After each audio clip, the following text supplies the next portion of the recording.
All right, last example. This one is definitely the most involved.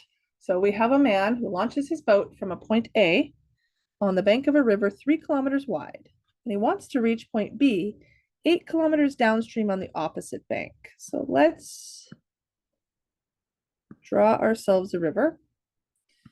This river is 3 kilometers wide. Let's pretend it's actually that wide the whole way. Suppose I could have drawn it a little bit more consistently, but we get the idea. So he's going to launch his boat from here, and then he's trying to reach point B, which is on the opposite bank, and this distance right here is 8 kilometers, right? From A to B on the other side. That's what it means for 8 kilometers downstream on the opposite bank. All right, so he can row 6 kilometers per hour and he can run 8 kilometers per hour. Where should he land to reach point B as soon as possible? Okay, so we kind of have this intermediate point. He's going to land somewhere. Let's call that point C. And the idea is that he would row to here and then run to here. So let's just think of the options here a little bit. So one option is that he can row straight across, right? Which would be 3 kilometers. And then run 8 kilometers to B.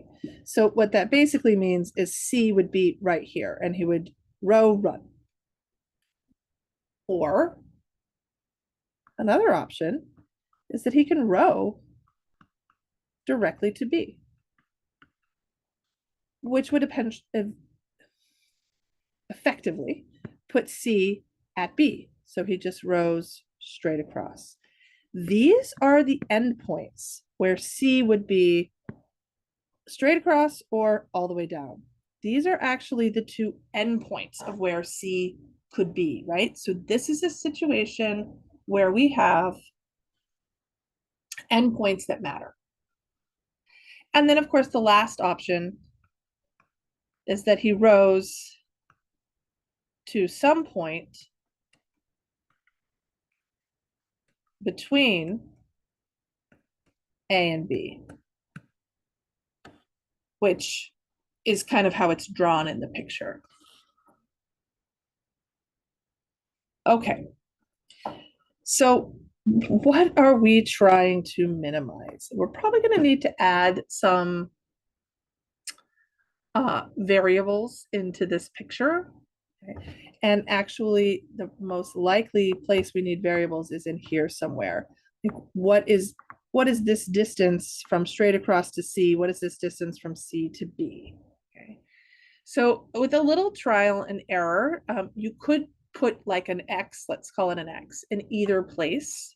I will say that if you try it one way, it gets pretty gross. And so then if you try it the other way, it gets a little bit easier. So I'm going to make the executive decision to put the X here. And that is from a trial and error, which would make this distance what? It's 8 minus X, right? So rowing straight across would basically mean that X is 0. Rowing directly to B would mean that X is 8. And then to some point in between would mean that X is 8 minus X, right? I guess I shouldn't say X is 8 minus X. That doesn't really make any sense. That would be where we would be using X and 8 minus X, right? So he would row, I guess he would row to some point, which would be, oh my word. Let's write it this way. That would be X, is it kilometers? And then run. to be, and that would be the 8 minus x kilometers. Okay, that makes a little more sense. So you'll notice we haven't written a single equation yet. All of this was just trying to make sense of what is going on in this situation. Sometimes that takes a while, and you really do need to take the time to consider, what the heck is this problem even doing? It's not supposed to be something where you look at it and just go, oh yeah, I know exactly what I'm doing here. Okay. The most important part of problem solving is working to understand, being comfortable with not knowing, and persisting productively to continue to try to make sense of things. Okay, so let's go back to our next step. We have made sense of this. Now we're trying to write an equation for what we're trying to minimize. Well, what are we trying to minimize? What does it mean to get there as soon as possible? What is the thing we're trying to make small? It's the time, right? The time that he has spent rowing and running. So we're trying to minimize time. All right, well, what do we know about time in a motion problem? Is there an equation you know about that relates time and distance, maybe? If you're rowing or running at a constant rate, then distance equals rate times time, which means that time is going to be distance over rate.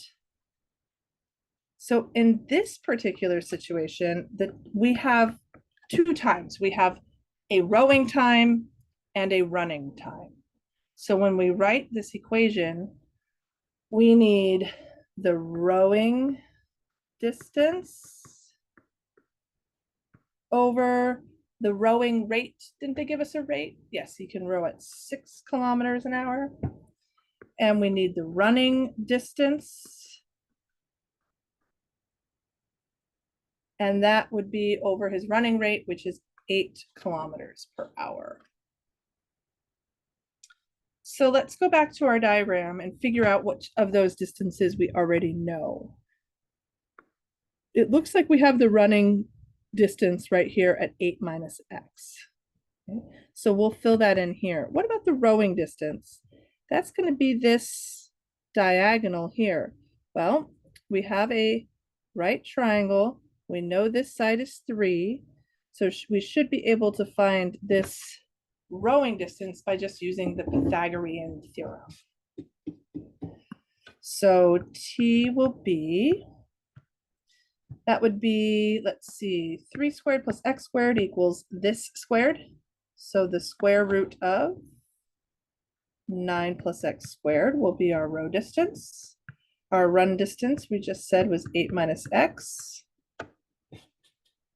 So now we have an equation for the time it's going to take him to get from A to B.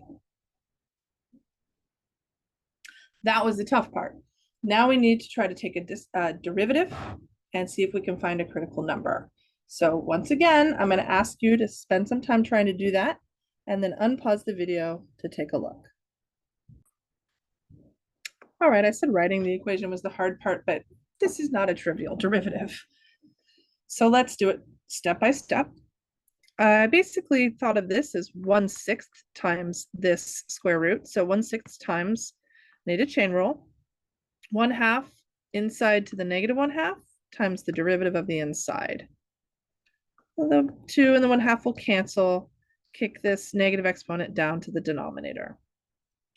Same thing here, I thought of this as 1/8 times 8 minus x. So it'd be 1/8 times the derivative of that, which is just -1.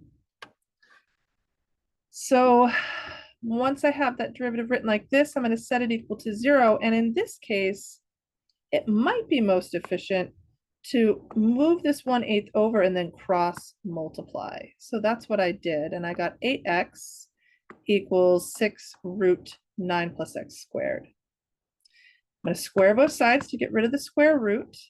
So that gives me this 64x squared. I have to square the 6 too. The square root goes away. Then once I distribute and combine, I'll have 28x squared equals 324. Divide and simplify, and then take the square root. So I have a critical number of approximately 3.4 kilometers. So again, if you want to take a moment to pause that and just make sure that you are following the steps and everything like that, it's a good idea to do. In the meantime, we're going to move on to the next step, which is what? In the past, we had said set up a sign chart to try to see if that was a maximum or a minimum. But keep in mind, this time we have endpoints that matter. So we don't need to set up a sign chart. Instead, we're going to use our closed, whoops, wrong button, our closed interval method, where we plug the x's we have, which would be the endpoints. Remember, 0 would mean he rows directly across and then runs 8 kilometers. 8 would mean he rows all the way from A to B. And then our critical number, which we found to be that one mid location of the C. And then we're going to plug those in. Now, where are we going to plug them in? Not to the derivative. We're trying to find the max and the min of the function itself. And so we are going to go all the way back up to, where is the function? Oh, here it is. Here. And this is where we want to plug in each one of these x values to try to find the, I'm really good at drawing with that highlighter once I use it, to try to find the t value. Okay, so this t value is right here. That goes with each one. So again, you need to practice this. You need to be able to plug these things in and make sure that you're doing it accurately. I will report what I got for each one of these.